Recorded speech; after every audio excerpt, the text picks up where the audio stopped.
الحمد لله نحمده ونستعينه ونستغفره ونعوذ بالله من شرور أنفسنا من يهده الله فلا مضل له ومن يضلل فلا هادي له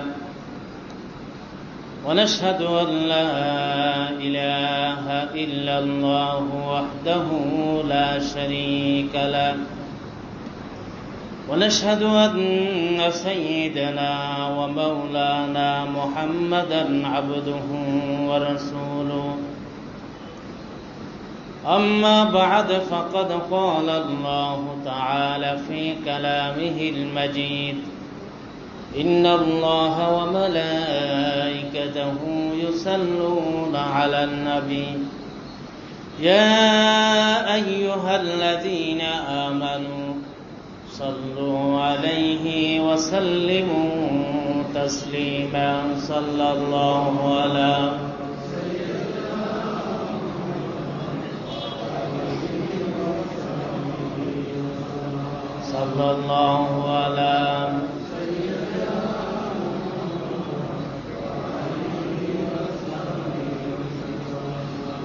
بلغ العلا بكماله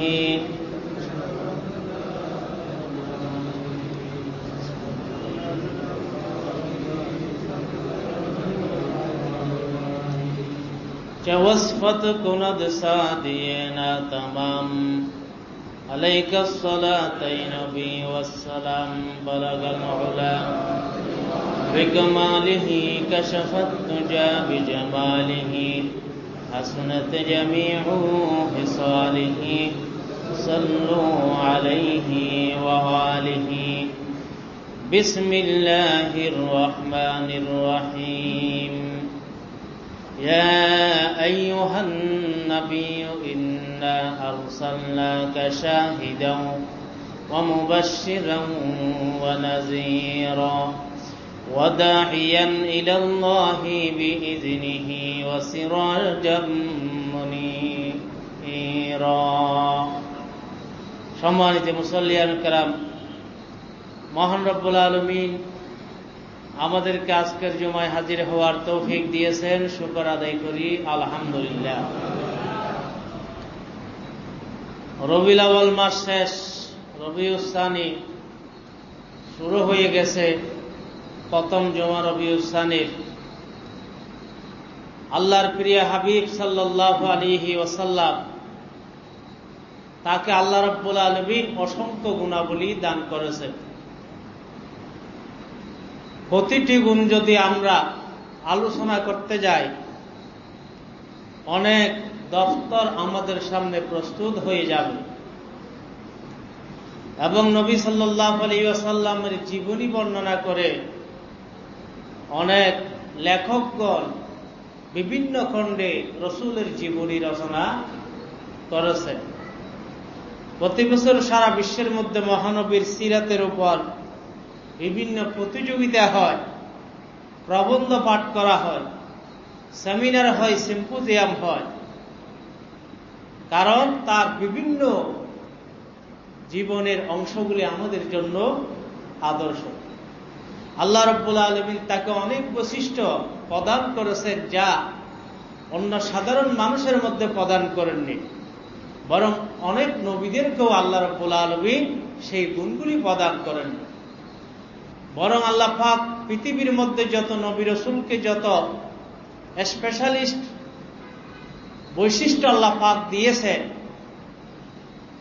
তার মত বৈশিষ্ট্য মহানবী সাল্লাল্লাহু আলাইহি ওয়াসাল্লামকে আল্লাহ রাব্বুল আলামিন প্রদান করেছেন। সেই কারণে নবী আলাইহিস সালাম উভয় জাহানের সরদার। মুহাম্মাদুন সাইয়্যিদুল কাউনাইনি ওয়াস সাকালাইন ওয়াল ফারিকাইনি মিন হুরবিন ওয়া মিন আজামি। মুহাম্মদ সাল্লাল্লাহু আলাইহি ওয়াসাল্লাম আরব আজমের নেতা। আল্লাহ রাব্বুল আলামিন তাকে মর্যাদা দিয়েছেন, সারা বিশ্বের জন্য তাকে সরদার বানিয়েছেন। সকলে মেনে নিয়েছেন, তার যুগে পরবর্তী এবং পূর্ববর্তী সকলে স্বীকার করেছেন মুহাম্মাদুন সাইয়্যিদুল কাউনাইনি ওয়াস সাকালাইন ওয়াল ফারিকাইনি মিন আরবিন ওয়া মিন উজুবিন ওয়াল হাবিবুল্লাযী তুরজা শাফাআতুহু লিকুল্লি হাওলিন মিনাল্লাহি ওয়ালি মুক্তাহিমিন। আল্লাহ রাব্বুল আলামিন তাকে এমন কিছু শক্তি দিয়েছে যেগুলি আমাদের মধ্যে নেই। নবী আলাইহিস সালাম যখন নামাজ পড়তেন তিনি বলতেন, তোমাদের মধ্যে পেছনে কে বিনয়ের সহিত নামাজ আদায় করো, শর্ত খেয়াল করে নামাজ আদায় করো, আর কে খেলাধুলা করো তা আমি পর্যবেক্ষণ করি। অর্থাৎ আমরা তো সাধারণত সামনের দিকে দেখি, ডানে বামে ঝাপসা দেখি, কিন্তু বিশ্বনবী সাল্লাল্লাহু আলাইহি ওয়াসাল্লাম চতুর্দিকে সমান দেখতেন। সুবহানাল্লাহ। সেই কারণে তার কোনো পাহারাদার লাগতো না। আমরা তো পাহারাদার রাখি, পেছনে কেউ হামলা করে কেন কিনা, বা ডানে বা বাম থেকে বা বহুদূর সামনে থেকে কেউ হামলা করে কিনা। কিন্তু আল্লাহ রাব্বুল আলামিন বিশ্ব নবীকে তার দৃষ্টিশক্তির মধ্যে একটা ক্ষমতা দিয়েছেন। তিনি বাহ্যিক চক্ষু দিয়ে সামনে দেখতেন, অন্তরের চক্ষু দিয়ে চতুর্দিকে দেখতেন। সুবহানাল্লাহ। আল্লাহর প্রিয় হাবিব, তাই তিনি বলতেন, এ আমার সাহাবায়ে কেরাম, তোমরা কারা দেরি করে আসো, নামাজের মধ্যে দাঁড়াও, তা আমি দেখতে পাই। তাই তোমরা নামাজের মধ্যে খেলাধুলা করো না। একজন সাহাবী নতুন মুসলমান, সে নামাজ পড়তেছে, নামাজের মধ্যে দাড়ি নিয়ে খেলা করছে, হাত দাড়ির দিকে যাচ্ছে, এদিকে যাচ্ছে, সমস্ত শরীর চুলকাচ্ছে। নবী আলাইহিস সালাম বলেছেন, তার নামাজের মধ্যে যদি খুশু থাকতো, একাগ্রতা থাকতো, তাহলে সে এই চুলকানো করতে পারবে না। এখন তো আমরা অনেকে নামাজের মধ্যে দাঁড়াই, ডানে বামে চতুর্দিকে দেখি, অথচ সুন্নত হলো দাঁড়ানো অবস্থায় সিজদার জায়গার মধ্যে দৃষ্টি দেওয়া, এটাই হলো সুন্নত। রুকু অবস্থায় হাঁটুতে দেওয়া সুন্নত, বস অবস্থায় খুলে দেওয়া সুন্নত, সিজদা অবস্থায় নাকের দিকে দেওয়া, এটাই হলো বিনয়, একাগ্রতা। তাই সুতরাং আমি যদি নামাজে দাঁড়াইয়া কে প্রবেশ করতেছে সেটা দেখি, ডানে দেখি বামে দেখি, আবার অনেককে দেখা যায় দাড়ি টানে বা চুল টানে, শরীর চুলকায়, তাহলে এগুলি তার আসলে নামাজের মধ্যে মন নেই, বরং তার মন হলো বাইরে।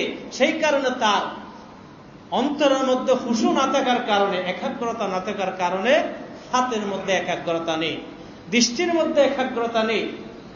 তাই সেই একাগ্রতা আপনাকে আমাকে আনতে হবে। আমার আনার জন্য একটা পদ্ধতি হলো, আপনি যা পড়তেছেন তা খেয়াল করে করে পড়ুন। কেরাত পড়লে কেরাত খেয়াল করে করে পাঠ করুন, তাসবিহ পড়লে তাসবিহ খেয়াল করে করে পাঠ করুন। তাহলে এভাবে যদি আপনি যা পাঠ করতেছেন সেটাকে খেয়াল করে যদি আপনি পাঠ করেন, তাহলে আপনার নামাজের মধ্যে মন ঠিক থাকবে, স্থির থাকবে। বুজুর্গানে দ্বীন বলেন, ঠিক তেমনি কেউ যদি নামাজের মধ্যে বিনয় আনতে চায়, একাগ্রতা আনতে চায়, ভিন্ন থেকে মনকে শুধু তার দিকে যদি আনতে চায়, তাহলে তাকে মনে করতে হবে এই নামাজটি হলো আমার জীবনের শেষ নামাজ। হতে পারে আল্লাহ রাব্বুল আলামিন এই নামাজের পর আমাকে মৃত্যু প্রদান করবেন, এই নামাজের পর আমার মৃত্যু হয়ে যাবে। সেই একাগ্রতা, সেই খেয়াল যদি রেখে কেউ নামাজ পড়ে, তাহলে সে অবশ্যই সেই নামাজের মধ্যে মন স্থির করতে পারবে। আসলে তো তাই, এই নামাজের পরে যে আপনি বাঁচবেন এটার তো আর কোনো গ্যারান্টি নেই, আপনাকে খেয়াল রাখতে হবে। তাহলে প্রথমত কি পড়তেছেন সেটা যদি আপনি খেয়াল করেন, আর এই নামাজকে জীবনের শেষ নামাজ মনে করেন, তাহলে আপনার দৃষ্টি এদিক সেদিক যাবে না, সিজদার দিকে থাকবে দাঁড়ানো অবস্থা। আপনার অন্তরে এদিক সেদিক যাবে না, ব্যবসা বাণিজ্যের খেয়াল অন্তরে ঘোরাফেরা করবে না, শুধুমাত্র আল্লাহ এই নামাজকে কবুল করছে কিনা সেদিকে আপনার অন্তরটি যাবে। আল্লাহর প্রিয় হাবিব তাই সাহাবীদেরকে নির্দেশ দিলেন, যখনই তোমরা নামাজের মধ্যে দাঁড়াবে সেই সময়ের মধ্যে তোমরা দৃষ্টি রাখো সিজদার স্থানের মধ্যে, আর যখনই রুকুর মধ্যে যাবে হাঁটুর মধ্যে দৃষ্টি রাখো, আর যখনই তোমরা বসা থাকবে কোলের মধ্যে দৃষ্টি রাখো। সিজদার মধ্যে নাকের দিকে দৃষ্টি রাখো। এইভাবে যদি তুমি দৃষ্টি রাখো তাহলে শয়তান তোমার অন্তরের মধ্যে কোন ধরনের প্রতারণা দিতে পারবে না, দুঃখ কুমন্ত্রণা অন্তরের মধ্যে দিতে পারবে না। আল্লাহ পাক সেই কারণে প্রত্যেক নামাজের মধ্যে শয়তান থেকে পানা চাওয়ার জন্য আমাদের সকলকে নির্দেশ দিয়েছেন। প্রত্যেক নামাজের মধ্যে আমরা শুরুতে আমরা শয়তান থেকে পানা চাই, শয়তান যেন কোন ধরনের কুমন্ত্রণা দিতে না পারে। তাই যখন কেরাত পড়বেন সর্বপ্রথম আউযু বিল্লাহি মিনাশ শাইতানির রাজিম এটা পড়তে হয়, যাতে শয়তান আমাদের মধ্যে না আসে। সানার পরে যখন আপনি একাকী নামাজ পড়বেন সূরা ফাতিহার পূর্বে আউযু বিল্লাহি মিনাশ শাইতানির রাজিম পড়া এটা মুস্তাহাব। প্রতি নামাজে একবার আউযু বিল্লাহ, মুক্তাদি হলে পড়তে হবে না। মুক্তাদি হলে শুধু সানা পড়লে হয়, কিন্তু যখন আপনি একা নামাজ পড়বেন, সুন্নাত পড়বেন, তখন সেই সময়ের মধ্যে আপনি আউযু বিল্লাহ পড়েন, যেহেতু আপনি এরপর কেরাত পড়বেন। তবে আউযু বিল্লাহ প্রতি নামাজে একবার, প্রতি রাকাতে পড়তে হবে না। পুরো নামাজে প্রথম রাকাতে সানার পরে একবার পড়বেন। তবে বিসমিল্লাহ এটাও হলো প্রতি রাকাতে একবার। যদি কেরাত পড়েন, মনে করেন আপনি 2 রাকাত সুন্নত পড়তেছেন, আউযু বিল্লাহ পড়বেন একবার প্রথম রাকাতে সানার পরে, আর বিসমিল্লাহ পড়বেন 2 বার। প্রথম রাকাতে আউযু বিল্লাহর পরে, আর দ্বিতীয় রাকাতে শুরুতে ফাতিহার আগে। তাহলে যখনই ফাতিহা পড়বেন যেখানে সেখানে বিসমিল্লাহ আছে, বিসমিল্লাহ ফাতিহার সহিত পড়বেন। আর সূরা ফাতিহা এবং মাঝখানে যে একটি সূরা পড়বে, মাঝখানে বিসমিল্লাহ পড়ার প্রয়োজন নেই। তাই বিসমিল্লাহ প্রতি রাকাতে একবার, আর আউযু বিল্লাহ প্রতি নামাজে একবার। কিন্তু ইমামের পেছনে যখন আপনি মুক্তাদি হবেন তখন সেটা আপনাকে পড়তে হবে না, যেহেতু আপনি কেরাত পড়বেন না। তাই সে কারণে আল্লাহর প্রিয় হাবিব নামাজের মধ্যে কি তিলাওয়াত করতে হয়, শুরুতে আউযু বিল্লাহ বলে শয়তান থেকে পানা চান। ইমাম হলে মুক্তাদির পক্ষ থেকে সবার জন্য তিনি পানা চান, শয়তান যেন কুমন্ত্রণা দিতে না পারে।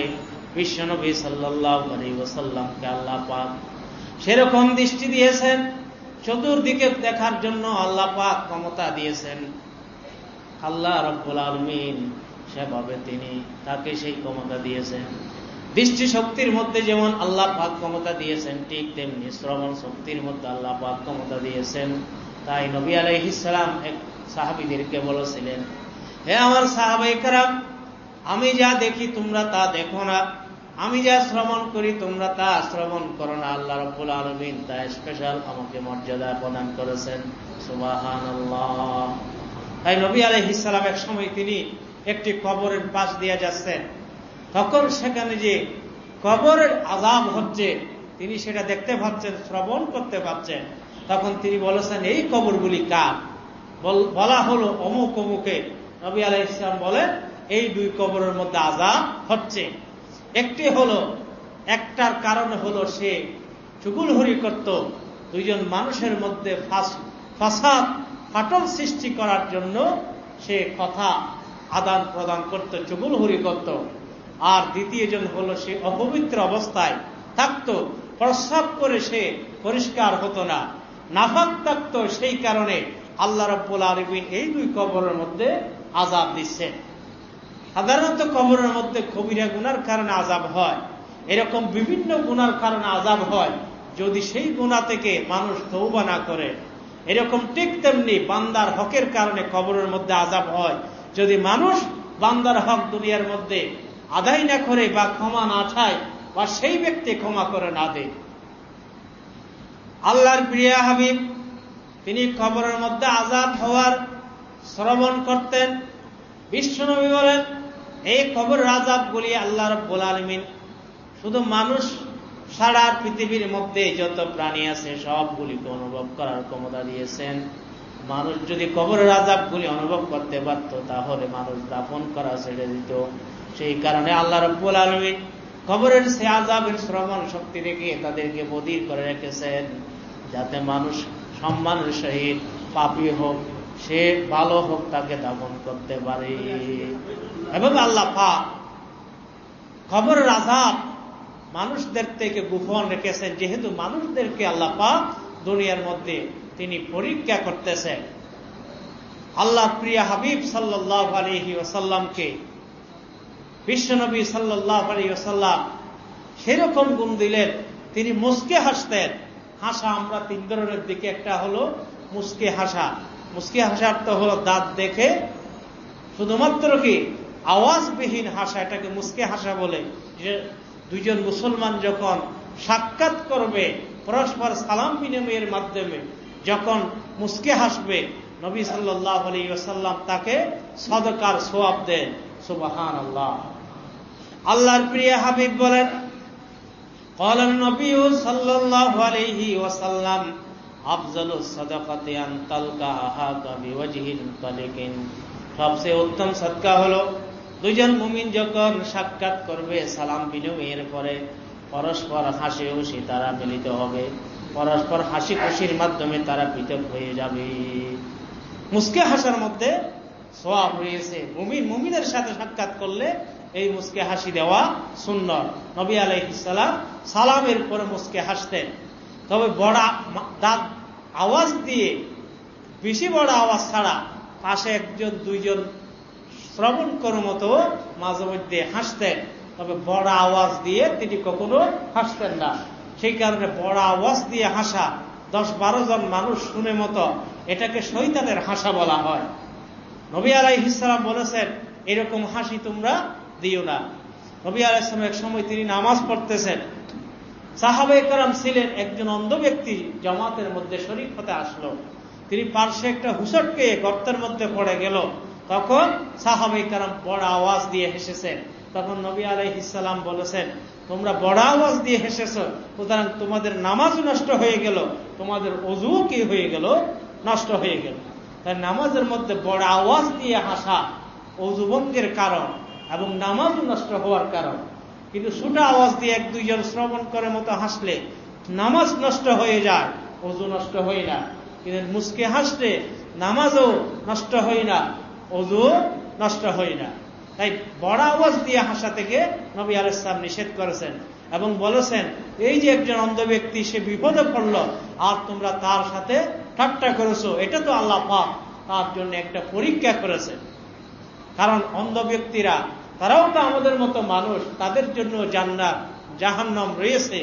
এবং আল্লাহ পাক দুনিয়ার থেকে যাওয়ার পর পরকালে যখন জান্নাত যাবে, তখন সেখানে তারা আর অন্ধ থাকবে না, বরং তারা আমাদের মতো কি হয়ে যাবে, যুবক যুবতী, সুন্দর স্ত্রী এবং সুন্দর অবয়বের আকৃতি গঠনের অধিকারী হয়ে যাবে। দুনিয়ার মধ্যে আল্লাহ পাক কাউকে চোখ দেয় নাই, অন্ধ দিয়েছে, কাউকে হাত দেয় নাই, কাউকে অন্য একটি অঙ্গ প্রদান করেনি। কিন্তু পরকালে জান্নাতে প্রবেশ করার পর সকলের মধ্যে কোনো ত্রুটি থাকবে না, সব পরিপূর্ণ অঙ্গ প্রত্যঙ্গের অধিকারী হয়ে যাবে। সুবহানাল্লাহ। তাই সেই কারণে যারা প্রতিবন্ধী, এদেরকে নবী সাল্লাল্লাহু আলাইহি ওয়াসাল্লাম সম্মান দিতেন। আল্লাহর প্রিয় হাবিব মক্কার মধ্যে নেতা শ্রেণীর অভিজাতদের সহিত তিনি দ্বীনের আলোচনা করতেছেন, তাদেরকে দ্বীনের দাওয়াত দিচ্ছেন। তখন তারা বলেছেন, হে আল্লাহ রাসূল, আমরা যখন আপনার সাথে কথা বলবো, আপনার সমাবেশের মধ্যে আসব, এরকম অন্ধ এবং সাধারণ মানুষ যেন প্রবেশ না করে, তাদের জন্য আপনি পৃথক ব্যবস্থা করুন, আমাদের জন্য আপনি পৃথক আলোচনার ব্যবস্থা করুন। আল্লাহর নবী মনে করলেন, এই মক্কার কাফির নেতাগণ যদি ইসলাম গ্রহণ করে তাহলে সারা বিশ্বের মধ্যে ইসলাম ছড়িয়ে যাবে। তাই তাদের জন্য একটি পৃথক আলোচনার ব্যবস্থা করলেন। এমন সময়ের মধ্যে একজন অন্ধ সাহাবী ইবনে উম্মে মাকতুম রাদিয়াল্লাহু তাআলা আনহু, তিনি আগে থেকে মুসলমান ছিলেন, তিনি নবীর দরবারে প্রবেশ করলেন। ওই সম্ভ্রান্ত ব্যক্তিদের সেখানে প্রবেশ করে তিনি একটা প্রশ্ন করে বসলেন। কিন্তু আল্লাহর নবী তিনি একটু চেহারা মলিন করলেন, আমি তো মক্কার নেতাদের সহিত কথা বলতেছি, এমন সময় অন্ধ কেন আসলো? তাদেরকে না আসার জন্য বলেছিলাম, তাদেরকে পৃথক সময় দেওয়ার জন্য বলেছিলাম, অথচ সে মুসলমান। তখন আল্লাহ রাব্বুল আলামিন সেই অন্ধের পক্ষ গিয়ে কোরআনের মধ্যে একটি সূরা নাজিল করলেন, আবাসা ওয়া তাওয়াল্লা আন জাআহুল আ'মা।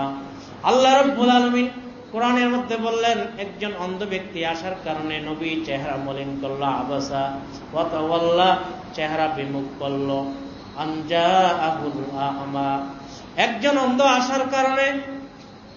কিন্তু আল্লাহ রাব্বুল আলামিন সেই অন্ধ যেটা জিজ্ঞেস করে সেটা বুঝি সে তো আমল করবে, আল্লাহ পাকের জিকির করবে। কিন্তু এই অভিজাত শ্রেণী কাফিরগণ, তারা তো আল্লাহ পাক তাদের অন্তরে মোহর করে দিয়েছেন, তারা তো ঈমান আনবে না। অতএব হে আমার প্রিয় হাবিব, এই অন্ধ ব্যক্তিকে যদি আপনি কিছু উত্তর দিতেন, আল্লাহু ইয়াতাযাক্কা আও ইয়াযাক্কারু ফাতানফাহুয যিকরা, আপনার কথা শ্রবণ করার কারণে এই অন্ধ ব্যক্তি অন্তর পরিষ্কার করত, ঈমান তাজা করত, এবং আপনার নসিহতের মাধ্যমে সে ভবিষ্যতের মধ্যে লাভবান হতো। কিন্তু এই কাফির নেতাগণ আপনার কথা শোনে না, শুধুমাত্র আপনার থেকে শ্রবণ করার পরে বাইরে গিয়ে সেগুলি সমালোচনা করে, ঠাট্টা করে। অতএব আর কোনোদিন আপনি এরকম প্রতিবন্ধী অন্তর আসলে কখনো বিমুখ হবেন না, তার যা চাই সেই প্রশ্নের উত্তরগুলি আপনি দিয়ে দিবেন।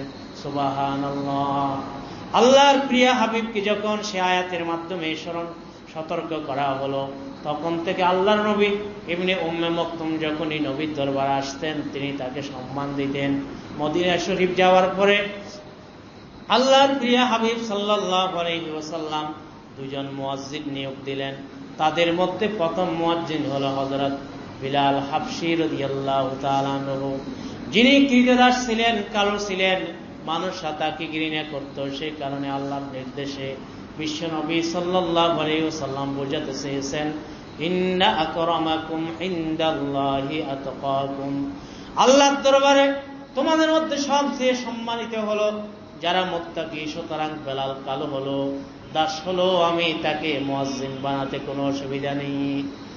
আর দ্বিতীয় মুয়াজ্জিন বানালেন যার সম্পর্কে আল্লাহ পাক কোরআনের আয়াত নাযিল করলেন, নবীকে সতর্ক করলেন, সে আব্দুল্লাহ ইবনে উম্মে মকতুম, অন্ধ সাহাবী, মদিনা শরীফের দ্বিতীয় মুয়াজ্জিন ছিলেন। সুবহানাল্লাহ। আব্দুল্লাহ ইবনে উম্মে মকতুম এভাবে তিনি তাহাজ্জুদের সময় আজান দিতেন। তাহাজ্জুদের সময়ের মধ্যে ফজর আজান বেলাল রাদিয়াল্লাহু তাআলা আনহু দিতেন, এবং এর 1 ঘন্টা আগে তাহাজ্জুদের জন্য আজান দিতেন হযরত আব্দুল্লাহ ইবনে উম্মে মকতুম, অন্ধ সাহাবী। আল্লাহ পাক সেই ইবনে মকতুমকে মর্যাদা দিলেন, বিশ্বনবী সাল্লাল্লাহু আলাইহি ওয়াসাল্লাম মর্যাদা দিলেন। অন্তরাও যেন সাহাবীর অন্তর্ভুক্ত হতে পারে, সেই জন্য সাহাবীর উলামায়ে কেরাম সংজ্ঞা দিয়েছেন, সাহাবায়ে কেরাম হলে যাদেরকে ঈমান অবস্থায় নবী দেখেছেন তারাই হলো সাহাবায়ে কেরাম। তারা নবীকে দেখার দরকার নেই, নবী যদি কোনো মুমিনকে দেখে সেই কি হবে, সাহাবীদের অন্তর্ভুক্ত হয়ে যাবে। সুতরাং অন্ধদেরকে বিশ্বনবী সাল্লাল্লাহু আলাইহি ওয়াসাল্লাম মুমিন অবস্থায় দেখেছেন, তাই সুতরাং তারাও সাহাবায়ে কেরাম। সুবহানাল্লাহ। কিন্তু আর যারা অন্ধ নয়, নবী যদি তাদেরকে না দেখে, তারা নবীকে দেখলেও তারা কি হতে পারে না, সাহাবায়ে কেরাম হতে পারে না। তাই সেভাবে আব্দুল্লাহ ইবনে উম্মে মকতুমকে তিনি সেই নির্দেশটা দিয়েছিলেন, তারাও মসজিদের মধ্যে জামাতের মধ্যে হাজির হয়ে যেত।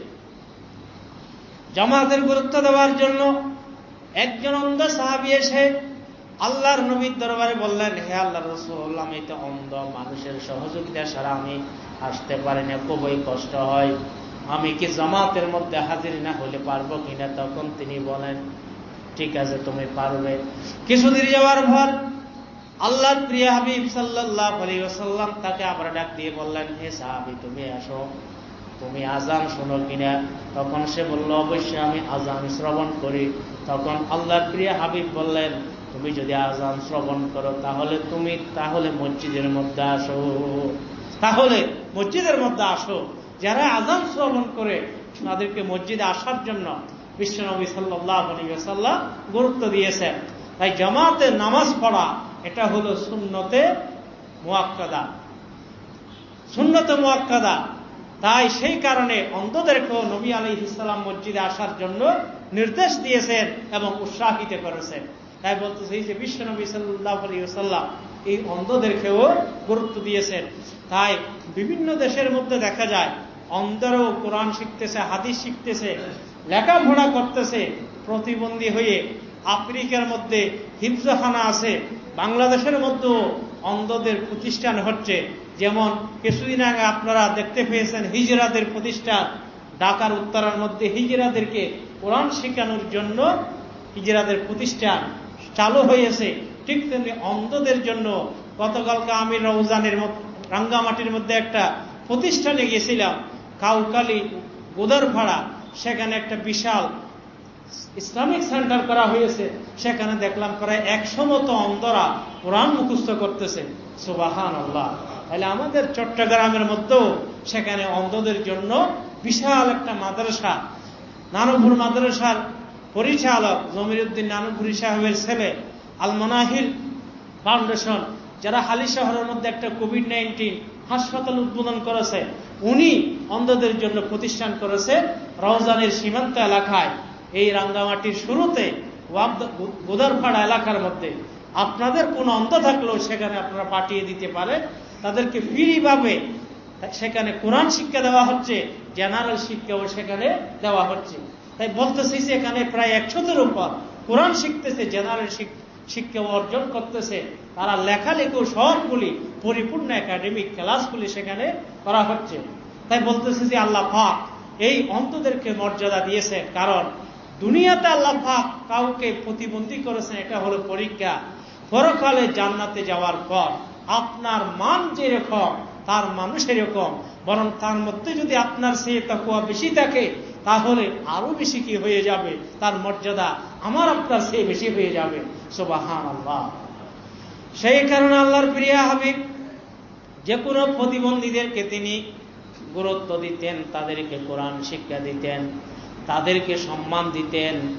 আল্লাহর প্রিয় হাবিব তাদেরকে মর্যাদা দিতেন, তাদেরকে প্রতিবন্ধী হওয়ার কারণে যাদের যে অভাবগুলি রয়েছে সেগুলি আল্লাহর প্রিয় নবী পূরণ করতেন। আল্লাহ রাব্বুল আলামিন বিশ্ব নবী সাল্লাল্লাহু আলাইহি ওয়াসাল্লামের মাধ্যমে সারা বিশ্বের মধ্যে সমান অধিকারের মানুষের ন্যায্য অধিকারগুলি প্রতিষ্ঠা করে গেছেন। সুবহানাল্লাহ।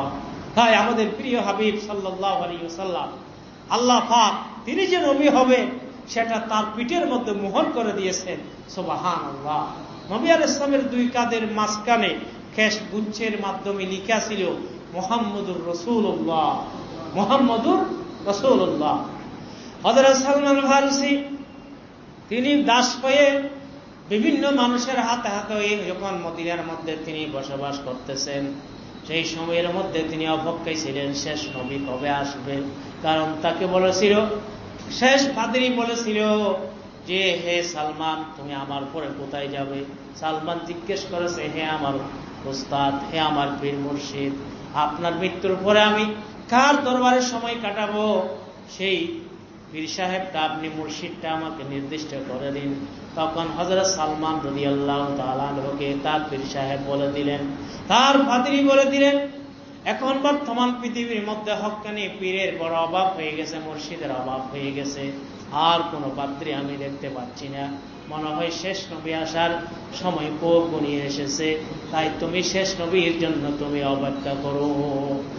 তখন সালমান রাদিয়াল্লাহু তাআলা আনহু তার থেকে জিজ্ঞেস করলেন শেষ নবীর কি বৈশিষ্ট্য, সেগুলি বলার পরে তিনি বললেন, 1 নম্বর বৈশিষ্ট্য হলো তিনি সাদকা গ্রহণ করবেন না, 2 নম্বর বৈশিষ্ট্য হলো হাদিয়া গ্রহণ করবেন, 3য় বৈশিষ্ট্য হলো তার 2 কাঁধের মাঝখানে আল্লাহ পাক নবুয়তের সিল মোহর লিখে রাখবেন, মুহাম্মাদুর রাসূলুল্লাহ, এবং এটা লিখে রাখবে। তখন তিনি মদিনার মধ্যে যখন আসলেন, মদিনার বিশ্বনবী আসার সংবাদ পাওয়ার পর যখন দেখতে পেলেন যে একজন ব্যক্তি এসেছে, মানুষরা তার দরবারে জড়ো হচ্ছে এবং তার হাতে বায়াত গ্রহণ করতেছে, তিনি প্রথমে কিছু খেজুর নিয়ে গেলেন এবং বললেন, হে মুহাম্মদ, আপনার জন্য কিছু সদকা নিয়ে আসলাম। তখন তিনি বললেন, আমি তো নবী, আমি সদকা বক্ষণ করি না, তবে হ্যাঁ তোমার সদকা গ্রহণ করলাম, আমার নিজের জন্য নয়, সাহাবায়ে কেরাম গরিব সাহাবাদের জন্য। সুবহানাল্লাহ। এবং তিনি সদকাগুলি নিয়ে তার সামনে গরিব সাহাবাদের মাঝে বন্টন করে দিলেন। তখন তিনি মনে মনে খুশি হয়ে গেলেন যে আমি তো আমার 3টা নিদর্শনের মধ্যে একটা নিদর্শন আমি পেয়ে গেলাম। কিছুদিন পর আবার কিছু খেজুর নিয়ে তিনি নবীর দরবারে হাজির হলেন। বললেন, হে মুহাম্মদ, আপনার দরবারে আবার আজকে কিছু খেজুর এনেছি হাদিয়া স্বরূপ। তখন তিনি সেটা গ্রহণ করলেন, নিজেও আহার করলেন, সাহাবীদেরকেও তিনি হাদিয়া হিসাবে তিনি বন্টন করে দিলেন। সালমান খুশি হয়ে গেলেন যে আসলে আজকে আমি দ্বিতীয় গুণ পেয়েছি। তারপর তিনি তৃতীয় গুণের জন্য অপেক্ষা করতেছেন। কিছুদিন পরে একজন মানুষের মৃত্যু হলো। আল্লাহর প্রিয় হাবিব সেই লোকটির জানাজার জন্য অপেক্ষা করলেন। সেই সময়ে সালমান সেখানে গেলেন। তিনি আশা করলেন আজকে তৃতীয় বিষয়টিও আমি পরীক্ষা করে নেব। নবীর পেছনে পেছনে সে ঘুরতেছে, সেখানে সেই মোহর নবুয়ত আছে কিনা সেগুলি তালাশ করতে করতে আল্লাহর নবী বুঝতে পারলেন। তার পেছন থেকে তিনি কাপড় সরিয়ে দিলেন। তখন দেখতে পেলেন তিনি সেখানে লিখে আছে মুহাম্মাদুর রাসূলুল্লাহ। হযরত সালমান বলেন, হে আল্লাহর রাসূল, আমি আমার পাত্রীর মাধ্যমে জানতে পেরেছিলাম 3টি গুণাবলীর কথা। আজকে তৃতীয়টি আপনার মধ্যে আমি পেয়ে গেছি। আপনার হাতে আমি বায়াত গ্রহণ করতে চাই। তখন তিনি সাথে সাথে বায়াত গ্রহণ করিয়ে নিলেন। আশহাদু আল্লা ইলাহা ইল্লাল্লাহ ওয়া আশহাদু আন্না মুহাম্মাদান আবদুহু ওয়া রাসূলুহু। আল্লাহর প্রিয় হাবিব সাল্লাল্লাহু আলাইহি ওয়াসাল্লাম তিনি খুবই কম ঘুমাতেন। রাতের সময়ের মধ্যে সামান্য ঘুমাতেন, বেশি বেশি সময় তিনি ইবাদতের মধ্যে কাটিয়ে দিতেন। তাই নবী আলাইহিস সালাম তিনি দিনের মধ্যে যেমন দুপুরের খাবারের পরে সামান্য আরাম করতেন, ঘুম আসুক না আসুক, তাই সেই কারণে এটাকে কাইলুলা বলা হয়। অর্থাৎ খাবার গ্রহণ করার পরে সামান্য সময় রেস্ট নেওয়া, ক্লান্তি কেটে যায় মতো। তাইলে এটা নবী আলাইহিস সালামের সুন্নত, এটাকে কাইলুলা বলা হয়। দুপুরের মধ্যে এটার কারণে অসংখ্য রোগের কি হয়ে যায়, সেবা হয়ে যায়। ঘুমানো দরকার নাই, 10-20 মিনিট, আধা ঘন্টা আপনি রেস্ট দিলেন খাবারের পর, এটা হলো সুন্নত নবী আলাইহিস সালামের। আর দ্বিতীয়, তিনি রাতের মধ্যে ঘুমাতেন, আর সারা রাত ঘুমাতেন না। কিন্তু রাতের মধ্যেও তিনি এশারের পরে ঘুমিয়ে যেতেন, আবার সেহরির সময়ের মধ্যে তিনি উঠে যেতেন এবং সেহরির সময়ের মধ্যে আল্লাহ পাকের জন্য তাহাজ্জুদের নামাজ আদায় করতেন। সুবহানাল্লাহ। উজর ছাড়া বিশ্বনবী সাল্লাল্লাহু আলাইহি ওয়াসাল্লাম এই নবুয়তের বছরের মধ্যে 23 বছরের মধ্যে কখনো তাহাজ্জুদ বর্জন করেনি। সুবহানাল্লাহ। আল্লাহর প্রিয় হাবিব তাহাজ্জুদের জন্য তিনি ঘুম থেকে জাগ্রত হতেন।